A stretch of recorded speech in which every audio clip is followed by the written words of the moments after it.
Article 250.104 B addresses the bonding of metal piping systems. All metal piping, including gas piping, possesses the potential to become energized due to several reasons. Firstly, electrical faults in nearby wiring can energize the piping. Secondly, lightning strikes can introduce electrical energy into the system. Thirdly, induced currents from nearby electrical equipment might also cause the piping to become energized.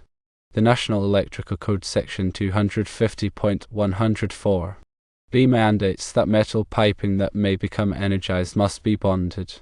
This includes gas piping installed in or attached to a building or structure. Bonding the structural steel alone may not provide adequate protection for gas piping.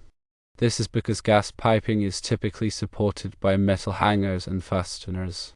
These hangers and fasteners may not provide a reliable electrical connection to the structural steel, so it's best practice to bond gas piping directly to the electrical grounding system. This direct bonding ensures a lower impedance path for fault currents, minimizing the risk of electrical shock or fire. You can bond the gas piping to several points within the electrical grounding system. Firstly, the service equipment enclosure is a suitable bonding location. Secondly, the grounded conductor at the service can serve as a bonding point. Thirdly, the grounding electrode conductor, provided it's of sufficient size, is another option.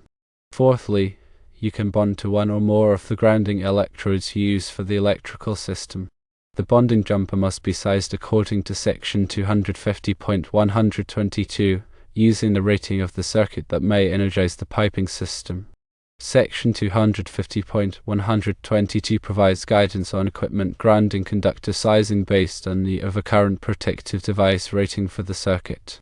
The equipment grounding conductor for the circuit that may energize the piping is permitted to serve as the bonding means. This allows for a combined function, simplifying the installation. Always ensure that the points of attachment of the bonding jumper are accessible. This accessibility is crucial for inspection, maintenance, and future modifications. Treat gas piping similarly to water and sprinkler piping when it comes to bonding. All metal piping systems should be bonded to the electrical grounding system. This comprehensive approach prevents potential electrical hazards associated with energized piping. The bonding of the gas meter itself is not explicitly required by the National Electrical Code. However, it's a common and prudent practice in some areas. Bonding the gas meter can further protect nearby metal piping from becoming energized. The enforcement of bonding requirements can vary depending on the local authority having jurisdiction. Always consult with the local authority having jurisdiction to determine the specific requirements for your project. Even if not explicitly enforced, adhering to the National Electrical Code requirements is always good practice to ensure safety and compliance. In a large commercial project, such as a hardware store, the gas piping system should be treated with the same diligence as water and sprinkler systems regarding bonding. Ensure that all metal piping systems are properly bonded to the electrical grounding system. This is achieved by connecting a bonding jumper from the gas piping to a suitable point in the electrical grounding system, such as the service equipment enclosure, the grounded conductor, or the grounding electrode system. Size the bonding jumper according to National Electrical Code Section 250.122, based on the rating of the circuit that may energize the piping. The connection points for the bonding jumper must be accessible for inspection and maintenance. The intention is to create an equipotential plane, minimizing voltage differences between metal components in the building. This reduces the risk of electrical shock and helps to safely conduct fault currents back to the source. Consider the potential for the gas piping to become energized from various sources, including electrical faults, lightning strikes, and induced currents. Proper bonding provides a lower impedance path for these fault currents to return to the source, tripping the overcurrent protective device and energizing the circuit. Consult with a qualified electrical engineer or inspector to ensure that your bonding system meets all applicable requirements and provides adequate protection. Regular inspections and maintenance of the bonding system are essential to ensure its continued effectiveness. Check for loose connections, corrosion, and any other signs of damage that could compromise the integrity of the bond. Replace any damaged or corroded components promptly to maintain the effectiveness of the bonding system. Proper bonding and grounding are critical for electrical safety in any building, especially in large commercial projects where there is a greater potential for electrical hazards. By following the National Electrical Code requirements and best practices, you can help to protect people and property from the dangers of electrical shock and fire. Remember, the primary goal of bonding and grounding is to create a safe electrical environment by providing a low impedance path for fault currents to return to the source. This helps to quickly trip over current protective devices and de-energize the circuit, preventing electrical shock and fire.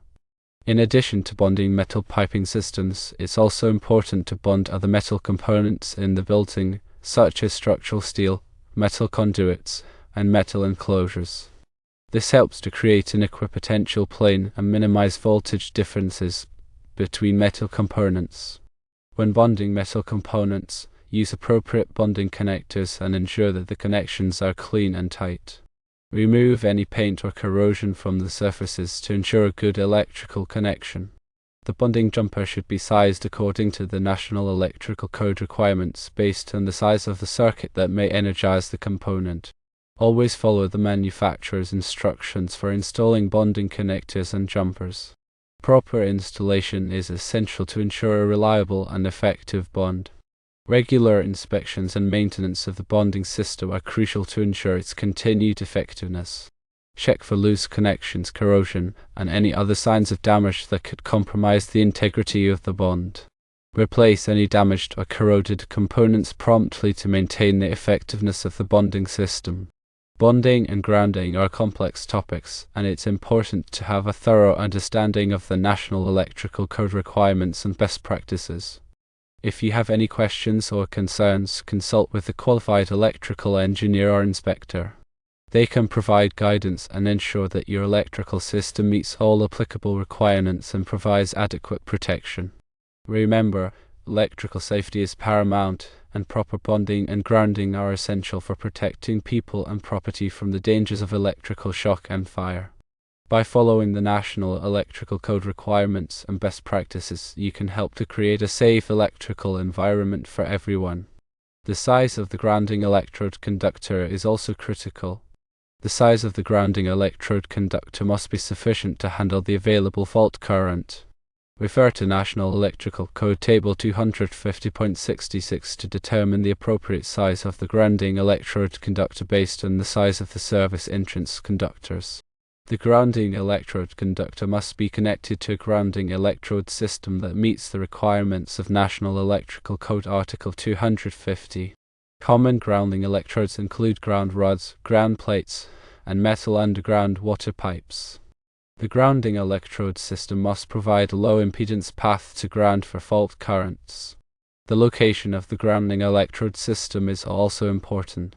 The grounding electrode system should be located as close as practicable to the service equipment. This minimizes the impedance of the grounding electrode conductor and provides a more effective path for fault currents. The installation of the grounding electrode system must comply with the National Electrical Code requirements. Ground rods must be driven at least 8 feet into the ground and spaced at least 6 feet apart. Ground plates must be buried at least 30 inches below the surface of the earth. Metal underground water pipes must be used as grounding electrodes only if they meet certain requirements. The National Electrical Code provides detailed requirements for the installation of grounding electrode systems. It's important to follow these requirements carefully to ensure that the grounding electrode system is effective.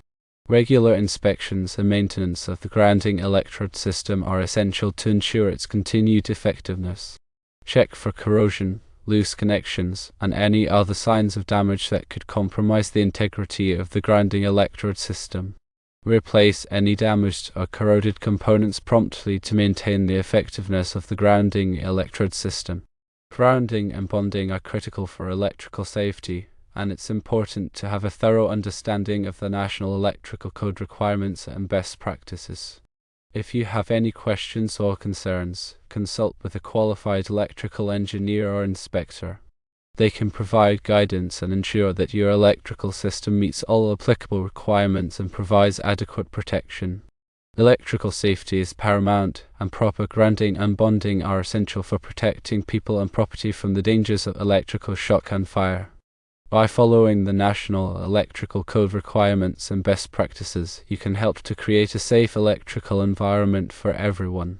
It is important to ensure that all metal components are properly bonded and grounded, creating an equipotential plane throughout the electrical system. This minimizes voltage differences between metal parts, reducing the risk of electrical shock. The bonding and grounding system must be properly sized and installed to handle the available fault current. We refer to the National Electrical Code tables and requirements for proper sizing and installation. The grounding electrode system should be properly installed and maintained to provide a low impedance path to ground. This helps to quickly clear faults and prevent dangerous voltage levels. Regular inspections and testing of the grounding and bonding system are essential to ensure its continued effectiveness. Address any issues or deficiencies promptly to maintain electrical safety. In addition to the National Electrical Code, local codes and regulations may have additional requirements for bonding and grounding. Consult with the local authority having jurisdiction to ensure compliance with all applicable requirements. Proper bonding and grounding are critical for protecting people and property from the hazards of electrical shock and fire. By following the National Electrical Code requirements and best practices, you can help to create a safe and reliable electrical system. When working with electrical systems, always follow safe work practices, including de-energizing circuits before working on them, using appropriate personal protective equipment, and following lockout-tagout procedures. These practices help to prevent electrical accidents and injuries. It's also important to be aware of the potential hazards associated with electrical systems such as shock, arc flash, and arc blast. Take appropriate precautions to mitigate these hazards and protect yourself from injury. Continuous education and training are essential for staying up to date on the latest electrical safety practices and technologies. Participate in continuing education courses and training programs to enhance your knowledge and skills. Electrical safety is a shared responsibility, and everyone has a role to play in preventing the electrical accidents and injuries. By working together, we can create a safer electrical environment for everyone. So proper bonding is important for safety.